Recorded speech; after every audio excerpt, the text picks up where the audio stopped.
today we welcome Dorothy Brown as our guest. Thank you so much for coming in today. Thank you for having me. Of course. Just to remind viewers, you are watching a live interactive program brought to you as a community service by CAN TV. Be sure to tell your friends that they can also watch the show online at cantv.org/hotline. So today we'll be taking some questions that we have gotten from millennial voters, and then you can also call in and ask questions. You can call us at 312-738-1060. The number is on the screen. And of course, you can learn more about Dorothy Brown online on her website, which is dorothybrownformayor.com. And we'll be showing this again throughout the show. So why don't we dive right in? So Yes. Why don't you tell us a little bit about your political and civic background and your platform? Well, of course, from a political background standpoint, I am the current clerk of the circuit court, and I have been the clerk of the courts for 18 years. You know, a lot of people look at the clerk of court and they think about clerk and they think that's the secretary. But I am the CEO of a multi-million-dollar business, $100 million business, and have been doing that successfully for 18 years. But I am an attorney also. I've been an attorney since 1996,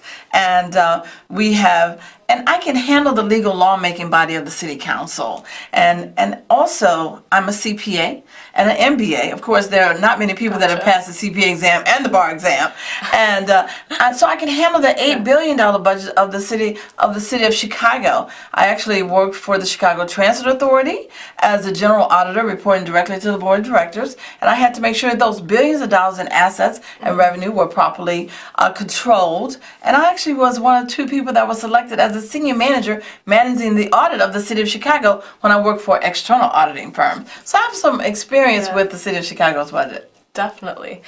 So now, as you're looking to run now in 2019 and going forward, what's really important to you? How are you going to make a change as mayor? You know, what's really, really important to me is better at bringing the quality of the education of our children up to a high quality. That was one of the main reasons I got in this race. I am so sick and tired. I'm kind of like Fannie Lou Hamer. She said, I'm sick and tired of being sick and tired. and I want every child to have a magnet school level education. Right. I believe in our children, and I believe that they are smarter than we give them credit for. So I'm going to overhaul the Chicago public school system, starting from having pre-K, an elected school board, looking at the central office and making sure that it's properly organized, and look at the district offices and see whether or not we have the proper number to do the monitoring that they need to do of the Chicago public schools. The local school councils, are they properly trained, and looking at the principals and the teachers, and then making sure that they have the proper resources to do what they need to do. There was a teacher that told me that she hadn't had new books for 5 years.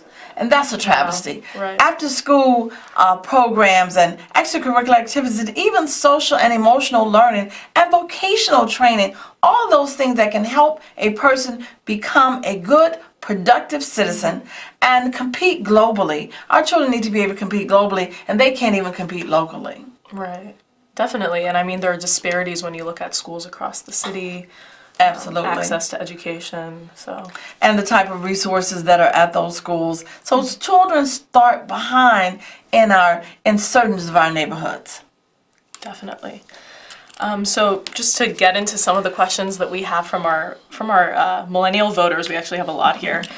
Let's start with how would you address connecting more resources that support the healthy growth and development of new moms, new dads, and new families to communities, such as, support groups, other resources that'll help people properly care for their children?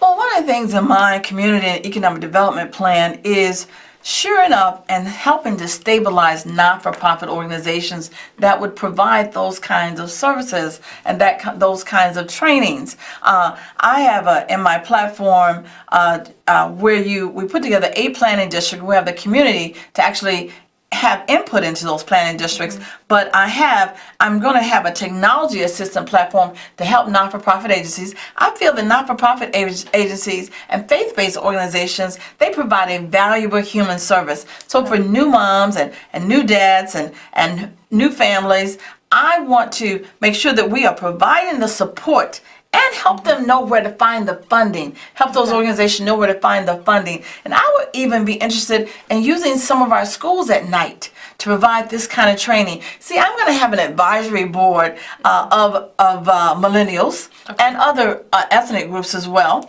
And I want them to give me the input as to the different things that they need. And this is definitely something that they need, because they don't get that kind of training in school, and sometimes they don't get it at home either. They may not have that example, so therefore they need that. And so I would be looking at shoring up the foundation of not-for-profit agencies that provide this kind of service.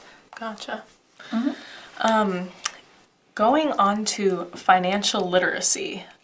So how do you plan to address the lack of financial literacy and growth of individual and community financial independence in underserved neighborhoods around the city? Well, it has a lot to do with what we focus on in school. And I think that, and I've had this question before from a millennial, and we talked about having financial literacy, or how to deal with finances as a part of the Chicago Public Schools curriculum. That would be one way, but we would also have those not-for-profit agencies that actually provide that kind of support and training. And we would even get banks involved, because banks, I bring banks to my office as clerk of the court, and they teach financial literacy. They actually have these programs to teach financial literacy, because of course they're looking for you to have bank accounts with their banks. Right. So they certainly would be willing to come out, even in the schools at night. And I would bring the parents in, so we bring the community in as well as the students.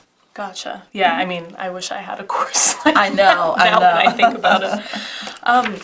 So when we think a little bit about revenue streams in the city, obviously the city gets revenue from different areas. Are there areas that you support getting revenue from, or creating new revenue streams to support, ongoing Needs of the city of Chicago? Well, what I've talked about is the fact that first I want to do a long-term strategic financial plan, because we have to plan for the future. We can no longer afford to just do this year after year balancing of the budget and have this crisis coming up every year. So I want to do a long-term financial plan. I'm going to create a task force, a revenue opportunities task force, to take a look at how we can shore up our revenues that we already are getting. Look at all the revenue ordinances. Are we collecting them all? Because I found when I was clerk of the court that there were some that were not being collected. And then what about the controls surrounding it? Are we really collecting, if they're all on the books to be collected, is the money actually getting back to the bank properly? So controls surrounding that, and then cost efficiencies would be involved as well. But also, I have proposed a city-sponsored lottery. Okay. That would be a technology-based lottery where anybody could buy my lottery ticket anywhere in the world, so that we could raise trillions of dollars from that. I would bring in a technology firm that would make it very tightly controlled, so you know that you would not be able to duplicate the tickets. And then I also talked today about possibly, talking to the Chicago Board of Options Exchange and the Chicago Mercantile Exchange, started opening the dialogue about a possible financial transaction tax. Okay. They make $900 trillion a year, and there have been proposals that the state could make about 10 to 20 billion off of some type of tax. Well, Hillary Clinton had a proposal of taxing financial transactions that were canceled. Bernie Sanders had a proposal of taxing all of them. I would probably come down somewhere in the middle, not have that high of a tax, but have enough to help to fund this government. Make them be good corporate clients, good corporate citizens, and just as we'll be good government citizens and utilize the money properly. And is this the LaSalle Street tax, or is that something Yes, else? the same thing. Okay, Yes. that's what it's referred to as. So when we think about the communities, and this is an ongoing issue that a lot of folks in the city have talked about, there are food deserts on the city's south and west sides. How do you think that we can attract more grocery stores and healthy food options? Is that the right way to go? And then along the same lines, how do we make sure that there's adequate investment in those areas also? You know, the corporations, businesses are coming there. Was absolutely the right way to go. We need more healthy choices on the west side and the south side of the city of Chicago. You know, unfortunately, especially African Americans, we suffer from so many aging metabolic diseases. You know, high blood pressure, sugar diabetes, and that sort of thing. And so we need to have more healthy choices. Why is it that we will be number one in some of the worst things? I want to be number one in some of the best things. And so in my comprehensive economic and community development plan, I talk about getting away from the ward level approach to economic development, because I say that just because a person is elected alderman does not make them an economic development expert. So why should they have control over the permitting and the zoning and whether or not a store comes into your neighborhood? And going into an approach where I have 8 planning districts: downtown, south side, southeast, south central, and southwest side, north central, and northwest side, and then the west side of the city of Chicago. And with each of these planning districts, I would have a team of experts that would be on staff, and that team would put together the skeletal of the plan. And I would be combining wards, because many of these wards are so strangely drawn until you can't really develop one and not develop the other. And so then I would have the community, including the elected officials and the aldermen, to have input into my plan. And we would create the plan, and we would have we would stabilize the various various stakeholders in there, like the businesses, and we want to stabilize the businesses. We want to attract developers to actually implement the plan. See, have the plan first, and then have the developers implement the plan. Not have a developer come and say, I want to put one little store or one little a car wash in your neighborhood, and that's your economic development plan. And then we would use things like the TIF funds. I want to use those TIF funds for the truly blighted areas. In my plan, I prioritize those areas, even though I say that the downtown economic engine needs to be very strong, and I would continue to make sure that that's strong, and we're attracting various large corporations and headquarters. But as we attract them, we want to make sure they allocate a certain number of jobs to the people that are here, as opposed to importing all of those people here for those jobs. And we want to make sure that our people are trained to handle those jobs. And so that's what I would do, have this economic development plan to each planning district, and we would make sure those things that are necessary, the grocery stores, the pharmacies, we're strengthening our mental health centers, because, you know, we had issues with having mental health centers within our neighborhoods and the like. Okay, great. You keep referring this economic development plan. Yes. Is there somewhere that... yes, they can go to my website, dorothyformayor.com, and see and find my comprehensive community and economic development plan. Yes. Okay, great. And we're showing this one more time for viewers. And just to remind everybody watching, you're watching Political Forum, a community service of CAN TV. We have Chicago mayoral candidate Dorothy Brown as our guest. Call 312-738-1060 if you have any questions. We're taking callers. Thanks. So back to schools, and I know that we touched on this a little bit. So a lot of residents are concerned about multiple school closures that have happened in recent years, the rise of charter schools. People are very divided over public versus charter, etc. How do we create more transparency with charter school spending, and what's your position on this in general? Well, I am not pro-charter. Okay. I am pro-public school, and making sure that every public school is at a magnet school level. I think that one of the reasons why our public schools have had to close is because we have charter schools in the same neighborhood, pulling from the same children, and therefore we do not have enough children to go to the public school. So I am not pro-charter, but those charters that are in place, to bring more transparency to charters, I would require certain reporting mechanisms directly to the Chicago Board of Education, because we are giving charters a certain amount of funds, and so therefore from that we will require certain reporting from the standpoint of the financial the finances, as well as the test results of the students. Gotcha. We will take our first caller. It seems we have someone on the line. Caller, are you there? Hi, thank you so much for taking my call, and thank you, Ms. Brown, for being on the show. I had a question about taxes. Do you think that there are other ways to raise revenue for the city that don't involve raising any taxes for homeowners or even any kind of sales taxes? Well, and I'm not proposing either of those. In my comprehensive community and economic development plan, I talk about increasing the tax base, putting these vacant homes back on the tax rolls, doing first-time home buyer loans to some of those new families that you talked about earlier, first-time home buyer grants, because you don't necessarily want them to have to pay it back.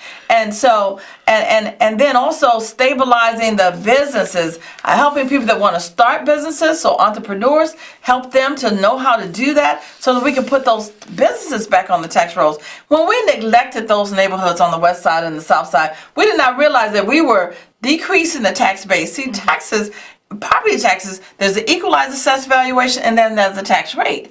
If your equalized assessed valuation goes down, then the only way you can get the property taxes that you are assessing is to increase the rate on everyone else. So we have to build our communities up so that we can make sure that we have the property taxes that we need, but not raise the taxes on the poor, on everyone else. And so that's yes, absolutely. I'm not interested. I'm not for raising the property tax rates or the sales tax rate for that matter. As a matter of fact, I have proposed some sales tax holidays within my yes. Tell us more about that. So there are 14 states in the country that actually do sales tax holidays on certain type of goods and services. Well, actually goods. And so what I'm proposing is that we have periodic sales tax holidays that would actually help to attract people, tourists, to come here during that holiday time. Right. We would pick a time when it's kind of slow. And so what would happen then is that you would be able to shop and not have to pay sales taxes. Now I would have to get the cooperation from the state and the county because the city only has a small portion of the sales tax. But I think everyone would be interested because you spur the economy, you help businesses, and the people that would come here, they'll pay other taxes, motor fuel tax, hotel tax, and that sort of thing. So I think it's just a great idea because in my administration, I want to do things that's going to benefit the person, benefit the citizens of Chicago, not just always take from, but also give back. Makes sense. I think New York has something like that, right? I think it's New York. I believe New York is one of those. Yeah, because I feel like every time I travel there and I want to buy things, I'm incentivized to do so if it's under $100. So why don't we talk a little bit? I know we have questions all over the place, but so I'm switching from different topics. But we have a question about mental health. So in 2013. Mayor Rahm Emanuel closed multiple mental health facilities, which resulted in an increase of violent crime. Are you interested in reopening them, or are there other ways to kind of it's interesting. Oh, absolutely. Yeah. Not only reopening those, but actually increasing them. As a matter of fact, even in the past 20 or so years, probably last couple of decades, the federal government took away a lot of the money related to mental health centers and these mental health organizations, even some of the not-for-profits that dealt with mental health, they had to close. Right. And so, and then you're affecting our most vulnerable citizens. And we have even more mental health because people are suffering tragedies every day. Homelessness causes you to have mental health. You're not always homeless because you have mental health issues. You sometimes have mental health issues because you became homeless and can't deal with it. So I am very interested in working with the state as well as the federal government to find funding and finding funding even within the city's budget to reopen mental health centers. Great. So we have another caller on the line. Caller, are you there? Hello? Yes. Hi. Thank you for taking my call. My question is this. What are two things the clerk thinks that we are doing improperly as a city currently, and what would those things look like in her administration? How would she do them differently? Okay, so two things. Well, the first thing is the automatic prerogatives that I think that we're doing improperly, and we have to change that. And what that means, and I talked about getting away from the ward level approach to economic development. In other words, the alderman has to approve everything before something happens, and it's hindering economic development in a lot of areas. So we have to change that. The second thing is the lack of affordable housing. We are running people out of this town. The level of income is actually increasing in the city of Chicago, not because people are making more, it's because people that do not make a lot have had to move because they cannot afford to live here. So under a Dorothy Brown administration, I am interested, number one, in the Bring Chicago Home ordinance that actually increases, that brings in money for the homeless through the real estate transfer tax. It's 1.2% they're requesting for the real estate transfer tax in order to raise about $150 million. So I want to help to have more affordable housing and the homelessness. And I'll just put helping the homeless within that. Veterans and homelessness in general, we have to do more. We'd have to do better in this town. And what do you think, I know there's a lot of news about this, about people leaving the city, and you touched on this, or like leaving the state. People come here for a great education, or they get some sort of training and then they leave. How do we make Chicago more attractive in general for everyone, Well, we have to, of course, reduce the crime that's occurring. We have to shift the paradigm, the national conversation concerning Chicago.